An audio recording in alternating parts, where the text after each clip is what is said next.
In this training session, we'll learn about what is ventilation, why ventilation is important, what are the different methods of ventilation, how to assess the risk of poor ventilation. If the ventilation is poor, what action might be needed? What do you understand by complex ventilation system? So, all these important topics related to ventilation in this training session. Stick around and remember, you are on the platform of Safety First Life.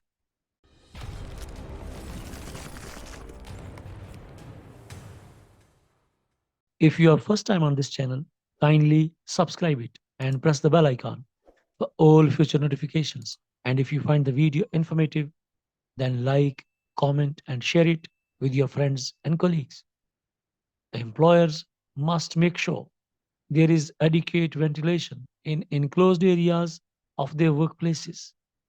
Dear friends and fellows, ventilation is the process of bringing in fresh air from outside and removing indoor air, which may be stale, may be hot and humid because of work machinery and processes, may be contain pollutants and other impurities.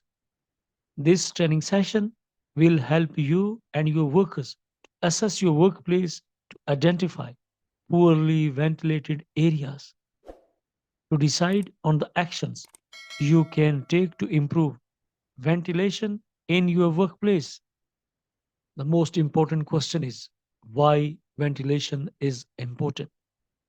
Not only is it the law to provide sufficient fresh air, but studies have shown that good ventilation is associated with improved health, better concentration, higher levels of satisfaction with an environment, lower rates of absence from work, better quality of sleep, and reduced exposure to a wide range of air pollutants.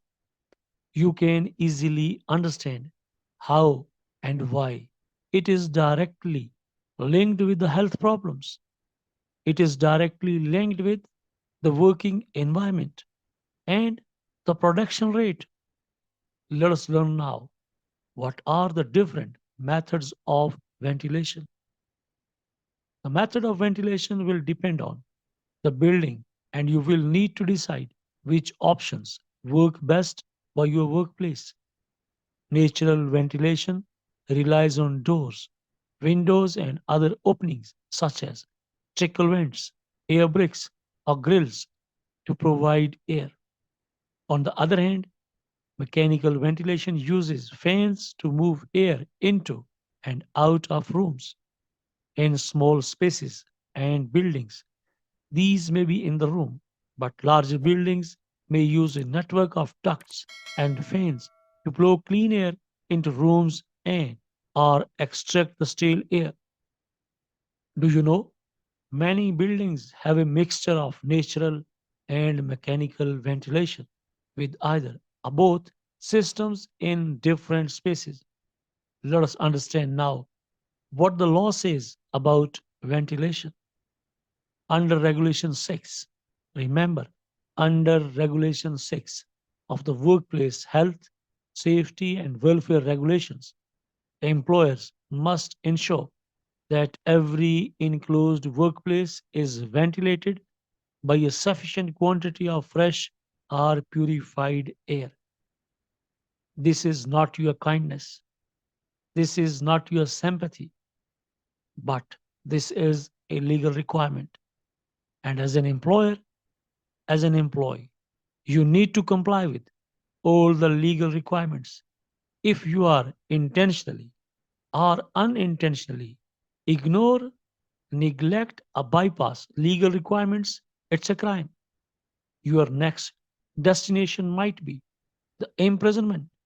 So, in all cases, many times, site staff ask, management asking where it is written that ventilation is mandatory. So you can say simply as a safety practitioner, Under Regulation 6 of the Workplace Health, Safety and Welfare Regulation, it is clearly mentioned that all enclosed workplaces should be ventilated with sufficient quantity of fresh or purified air.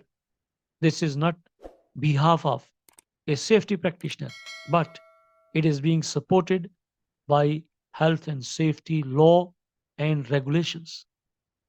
Again, another important question: how to assess the risk of poor ventilation?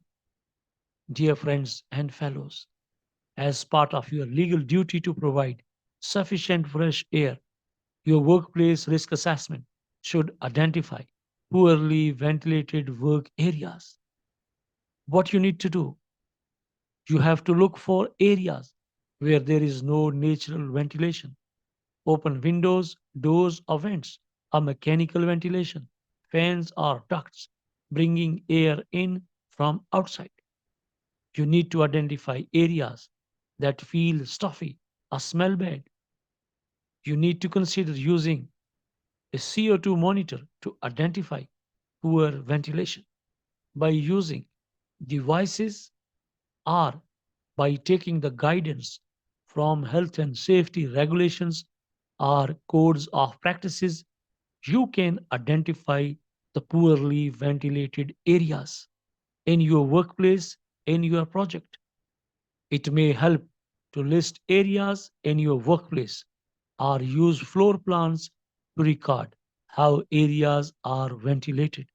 Remember to include changing rooms and areas used for breaks, such as canteens, workers' wellness, and welfare facilities, are the part and parcel of health and safety law. If the ventilation is poor, what you need to take action, what are the steps, how you can identify and manage the risk. First of all, you need to look for the ventilation rate. The ventilation rate refers to the volume of air that is provided to a room over a period of time.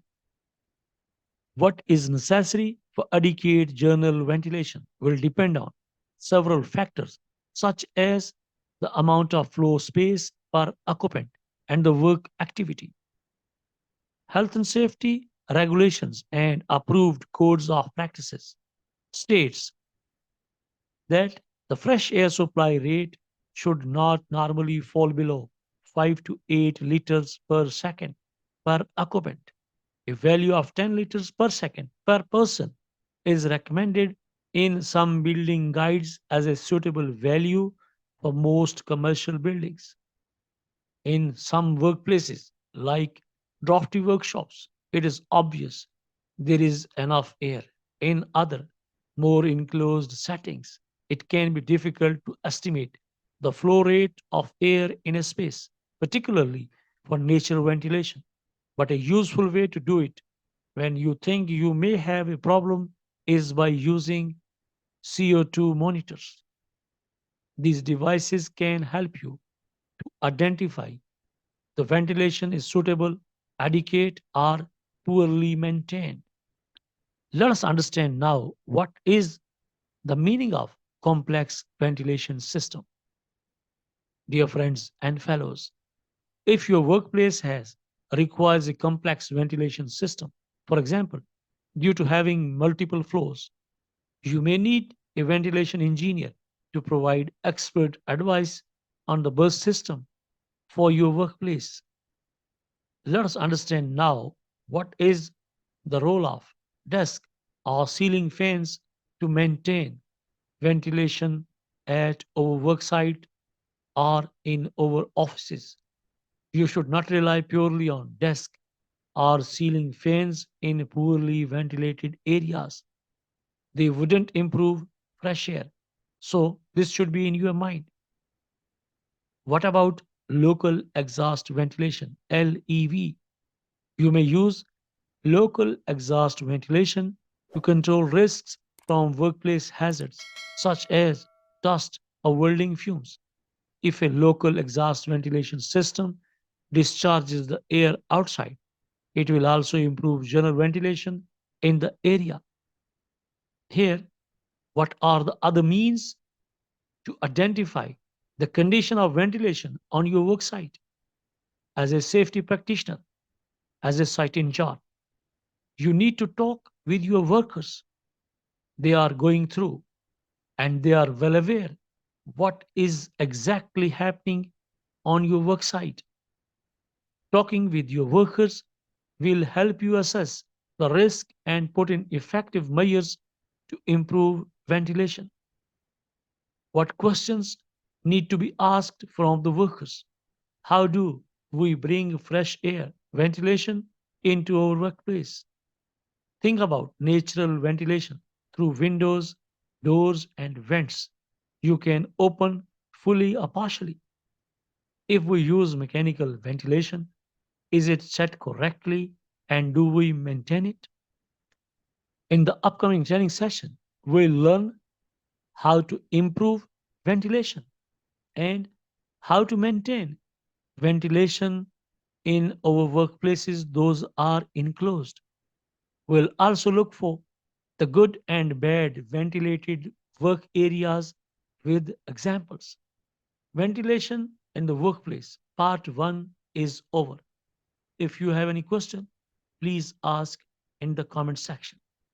But remember, provision of ventilation is a legal requirement.